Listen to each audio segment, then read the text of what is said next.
Hey guys, what's up? I'm here at day 2 of Mainstage with a Panda Global Zain, the other Zain. So I'll have to refer to myself in my last name for the rest of the interview, I guess. What's up, man? How are you doing? I'm good. I feel like I've seen you a lot recently around because you have been going to so many tournaments. We were just at Smash Camp together. Yep. Now you're here. How do you manage to keep up with going to that many tournaments? It's hard for me personally to burn out just because I haven't felt that ever when playing Smash. The only thing that's really stopped me from playing is back in like July when I had some hand pains, so I had to skip CEO. It's like the only thing that stopped me. But yeah, I just want to show up and win everything. Are your hand pains better now? Way better, yeah. What do you owe that to? So I went to the doctor for it. They gave me some PT exercises, just a lot of rest. Oh, sure. I had to like put Melee on the back burner. Like I couldn't play for like a solid month. And then just being, I changed my controller to hard press on R. Oh, and you think that helped a lot? It helped significantly, yeah. Because when I power shield, I think my hand pain rooted from me playing Mango at Summit. So every time I power shielded, I would just like click on it super hard. But I'm good now. Have you told him that he was the reason? I told him, yeah. And he's just like good. So I want to ask you about the fact you just said it's hard for me to get burned out. Now you said before we did this interview, oh, this is good luck, because the one other time I interviewed you was at Shine 2018, which you won, historic win for you. Yeah. And when we talked then, I asked you about your work ethic, and you said, well, basically I've been playing for 3 or 4 years and I have never taken more than a day off. Yep. Is that still true? Well, other than the hand pain Other stuff? than the hand pain, yeah, pretty much. I can't think of a time where, like, I at least try to get in like an hour a day of like a little bit of solo practice, and then just like I net play more than I usually do. There's a common misconception, like a lot of people think that I like started on net play. That's not true at all. I actually just played at my college scene a bunch. And net play is something that I've used recently to play like IBDW, KJH. I can play Mango with 60 ping. It's like so cool. So yeah, I've been using that a lot to play a lot of the top players. So I feel like that's so unique amongst the top 10. Like, Cody obviously grinds really, really hard. Yeah. IBDW, of course, he plays net play a bunch. But the rest of the top players all have their reasons for not entering tournaments. Mango is drunk, or he's streaming or something. Leffen is focusing on Ultimate. Plup is taking a break. Yeah. Why do you think you're the only person at the upper echelon who has that same dedication? And do you think that's fair to say? I think it is fair to say. Maybe partly because I don't think I'm new in the scene anymore, but relatively, I'm newer. So maybe I haven't felt that like need to like, I need a break. Like I'm gonna make this tournament my secondary tournament. I do that at like, the way I do that is at like the cave at locals. So I'll play Fox there, because I still want to support the local scene. But sometimes I just don't feel like playing Marth. Like I just want to like decompress a little bit and have fun. But for majors, I'm motivated to win.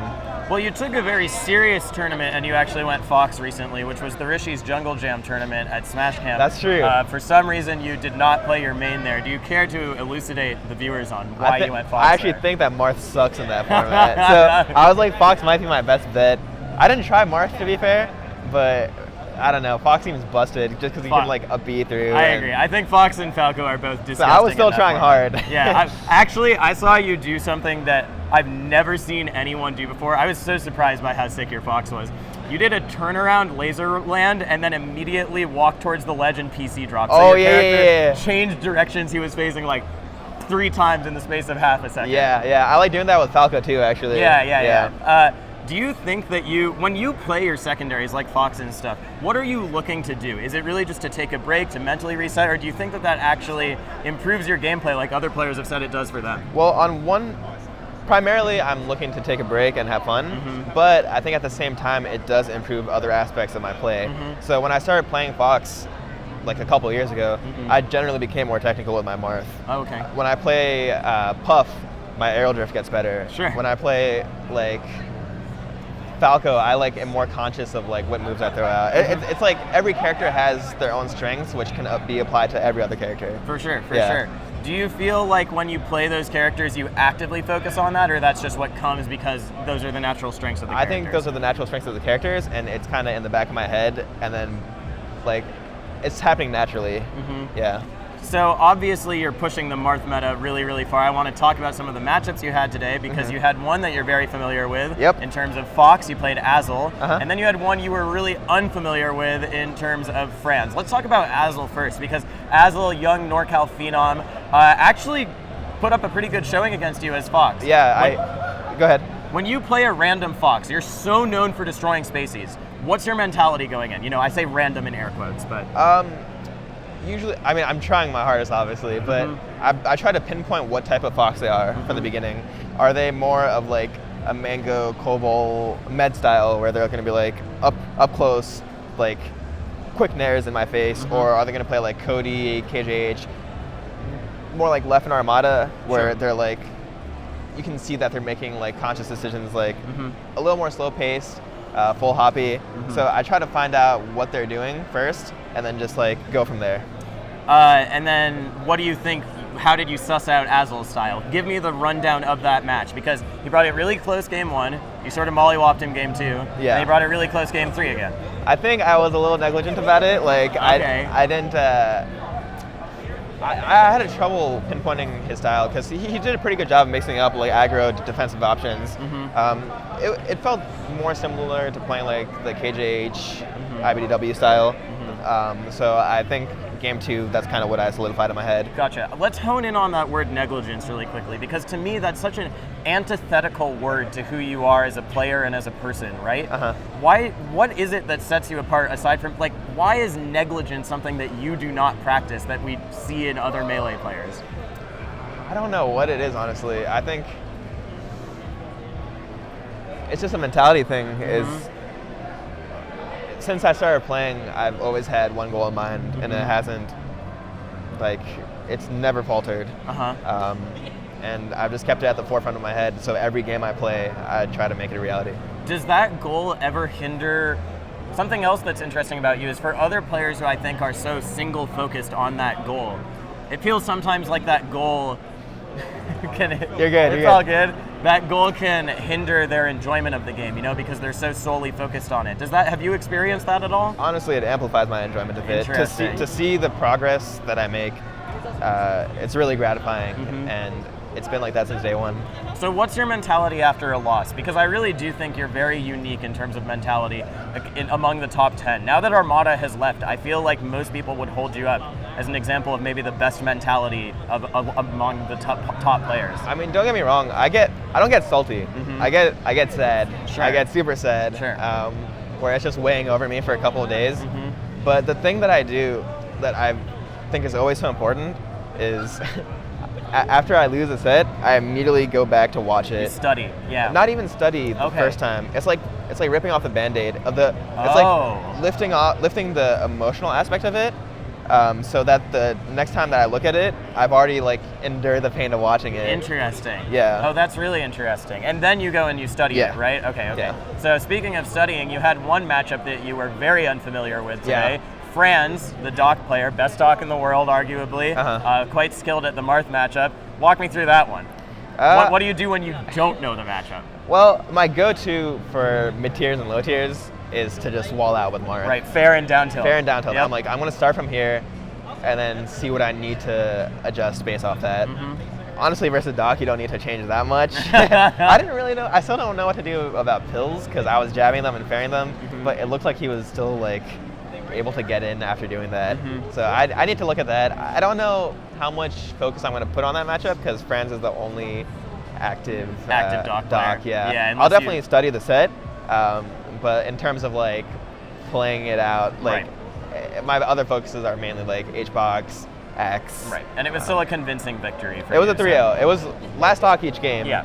But it was a 3-0, and I felt pretty comfortable. So you mentioned Axe. Axe has been a bit of a demon for you for quite a long time. Can you share any insight into how you go about preparing for someone like that? Because he's really one of the only players left who is still, you know, part of that mountain you have to climb, right? Yeah. I think it's been a slow process, but I feel better and better each time. You're getting close, man. The Summit set proved that I can take it. I haven't gotten to play him recently. Like I was a little disappointed because I flew to Smash Camp specifically to play him, but I mean, he wanted to have fun and play youngling, so I don't blame him too much. Do you study your brackets well ahead of time? Because I think there's such a split amongst top players of, actually, I don't want to know at all. Axe doesn't want to know at all who he's playing for top 8, and then some people who really want to study. I'm the opposite, yeah. I like to have the knowledge going in. I think preparation is good. Even in my pools, like, I'll look at, like, do I have to play in ices? Because, like, I need to mentally prep myself for that. For sure. What matchup am I playing? Then I'll go on to, like, top 64 and, like, scout out each person, like, potential bracket paths. I never really look at losers because I just don't want to end up there. I mean, oh, damn. Yeah. Okay, yeah, the confidence. But do you look at, like, eventualities? Like, for me, when I was looking at your bracket for this tournament, I saw that you had Zain in your, saw that you had, there's too many of us. Yeah. I saw that you had Leffen in your bracket, and I went, Leffen's going to DQ at this tournament because there's an ultimate summit spot on the line. Do you think about that sort of stuff? I kind of, like, I anticipated Leffen dropping out because he had tweeted beforehand. Right. So I was like, I probably have to play Johnny, which isn't the case anymore. Right. I don't know who I'm going to play if I beat Fiction tomorrow. Okay. So yeah. Who scares you the most when you see their names in a bracket, other than Axe, I would assume? Well, I don't like scares because I don't like going in with that mentality. But definitely, like, a challenge would be Axe, S2J. I think he's still. If I played him at Smash Camp, it would have been hard. Right, because he played None got the victory there. Yeah, because I played friendlies with him at Smash Camp, and we went pretty back and forth. I've definitely gotten better at it in recent times, but I think he's the Falcon that gives me most trouble, even more so than Wizzy. Who else? I think I know I can beat H-Fox. Right, like, it's just we right all there know. for me. Yeah. Like Shine 2018, like we were talking about. Yeah. What really stands out when talking to you, I do want to say, is that you do not give an inch in your mentality. I've been prodding to try and find holes in it. Who are you scared of? And you have to say, no, actually, I'm not scared of anyone. I never go to losers. Yeah. Who do you think in the top 50 maybe is rising with the same mentality as you? Or do you think players, do you see it at all? I always like Spark's mentality. It's different than mine, but I like the way he approaches the game. He doesn't seem to get salty, and he's always looking to improve. I really like where his head's at, and I think his Sheik is, like, really sick. Yeah. And we've seen it recently. At Smash Camp, he had an incredible run. I've always like wondered when his breakout's going to be. And that was a pretty good one. Finally I think we're going to see more. Yeah. He impresses me. He unfortunately exited early today. I think he got 17th at this tournament. Yeah. But I agree. I think maybe he needs a little more push in terms of, like, drive to win. But I like his mentality a lot. I'm trying to think. I can't think of others right now, but yeah. So when you say something like that, I think maybe he might need a little more push. If you're crafting the ideal mentality in your mind, is it an ideal mentality for everyone, or do you tailor it to the player? Like, is your mentality, which we've been talking about is very good in general, do you think that is the mentality that works best for everyone, or is it specific to your circumstances, where you came from, etc.? It's definitely person specific. Interesting. I don't think, like, my mentality would not work for everybody. Okay. I do think a commonality is that if you want to be a top player, you need, like, a little bit of crazy. Like, a little bit of, I'm obsessive. Like, right. I when I pick up something, I like go all in on it. Card throwing. We talked about that last time. Yeah, that's true. That's the same thing. Like, I just got fixated on doing it, and then I got really good at it. It's just the way my personality is, and I think if you look at the Melee top 10, I'd reckon that a lot of them are like that. So you say a little bit of crazy. I totally agree with you. But you're so self-aware about it in a way that I'm not sure everyone is who's super dedicated to Melee. I think it's important to be self-aware about it, just because you got to know who you are and how you compete. Like, obviously, you don't want to go overboard with it. Right. There needs to be a balance. Yeah. Do you worry about the future? In terms of career or what? Yeah. I'm interested. I do, yeah. Right? I have a degree in business IT. Right. But I don't know what I want to do with it yet, honestly, because I've been really enjoying competing. I feel like this is the only age where I can really venture out and do something like this. So I don't want to let this go. But I do worry like if my degree has an expiration date or something. Right. Yeah. I just asked because you seem like the sort of person who would hold all of that together in your mind when thinking about it. But for you, it's really just Melee's the obsession, right? It is right now, yeah. Interesting. That reminds me, actually, there was a League of Legends player way back when, 4 years ago, named Callie Trolls, who got his pharmaceutical degree to go to pharmacy school, and he delayed his pharmacy school by a year to play League of Legends professionally. And then he was like, actually, now I have to go because I can't pass up this opportunity. Yeah. Do you feel like you have any, you said you're worried, but do you have any plans? That you think about it, but do you have any plans or something in motion? Nothing solidified yet, honestly. Right. I've always wondered, like, maybe I could juggle both, like HBox. Like, yeah, sure. He seemed to do a pretty good job of it. I bet I'd try that in the future, but right now I'm good where I am. Okay. I'm sorry, I sound like a relative at Christmas. What's your backup plan, you fucking gamer? We're good. All right, so looking forward, you said that you have Fiction tomorrow. Fiction and you have had a lot of close sets, and also, I think 50% of the time when I turn my head in the venue, I've just seen you guys going at it playing friendlies today. Yeah. What's it like playing with someone who you have literally been warming up with for the entire weekend? I feel really good going against Fiction, honestly, because he tweeted out that he was feeling lost against me. Yeah. I played IBDW like 12 days straight on that play. Right. And I really like ironed out my weaknesses in the Fox matchup. So hopefully this isn't a case of hubris or anything, but I feel like I should be good. Yeah. If I play solidly, like the friendlies we were playing were pretty convincing, honestly. And then I want to ask you one last question about mentality, because this is something that I've talked to a few other players about. And again, it's differing answers, where some people say, I actually try not to focus too much on wanting to beat anyone.